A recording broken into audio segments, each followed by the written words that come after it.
We're going to go to the framing cutting table. This first table is designed to cut the frame parts for later assembly. And you'll notice that each of the lines here has a stop, and those stops are meant to be able to cut multiple boards without having to stop and measure each board. Makes the whole process move along a lot quicker. They just run the boards up against the stop, and it's automatically cut to the right length.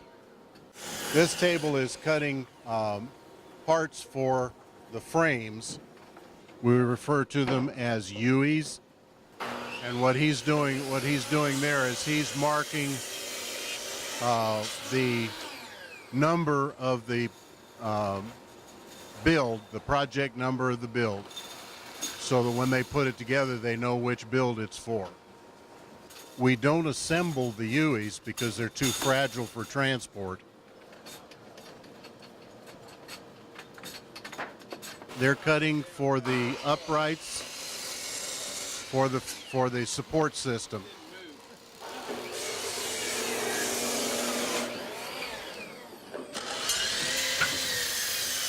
And again, those are cut to length. Once they're cut to length, then he will mark them with the length that he's cut them to, so that when we get to the field, the people in the field will know which length to use for which UEs. These are stops just like the other two tables. The only difference here is that there are only 3 lengths of decking material that we use. This is the standard for ramp sections. This is the standard for platforms, and this is the standard for oversized. We have to build an oversized ramp for a large person. This is for decking.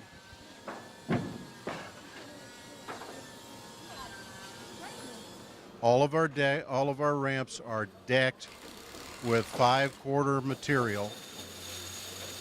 It's more durable. It has a tendency to be more non-skid than something like plywood.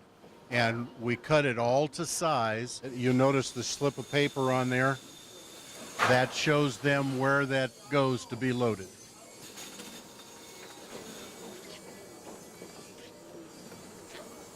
Okay, the cut pieces are brought to the framing table, and then the frame parts are fastened together with 3.5-inch triple coated star drive deck screws. This is the jig that they use to make sure that they're spaced without having to mark each one of them. The end pieces are marked for where the joists belong, and we make sure that each one of them is distinct, and so that the distance between the joists is standard and provides the maximum amount of support. On the floor of the trailer is uncut material that we use for railings, handrails, and so forth on site. Then we stack the frame parts on top of that, and what these guys are doing is they're loading the cut material, the UE material, and the decking in order to keep the load fairly tight and compact. Now they're going to put the rest of the frame parts on top of that in order to complete the load.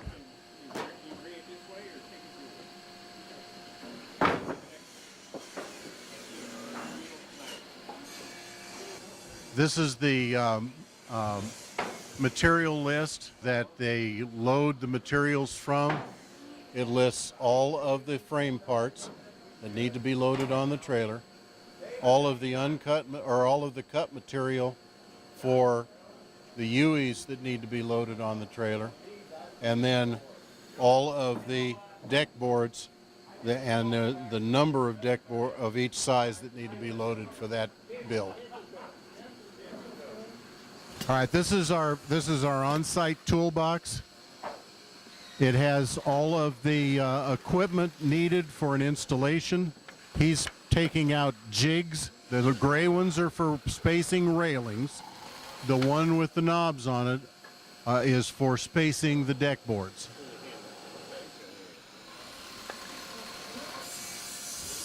Everything else is in there that is necessary. Little bit of everything. Circular saw, router, extension cords. There's a sawzall.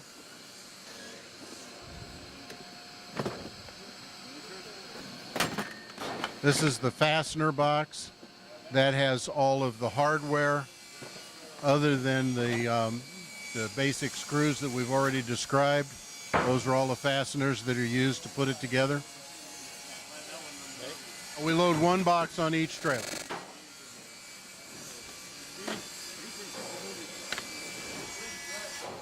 When the kit is totally loaded, they'll take web strapping and they'll strap it down for the trip to the site.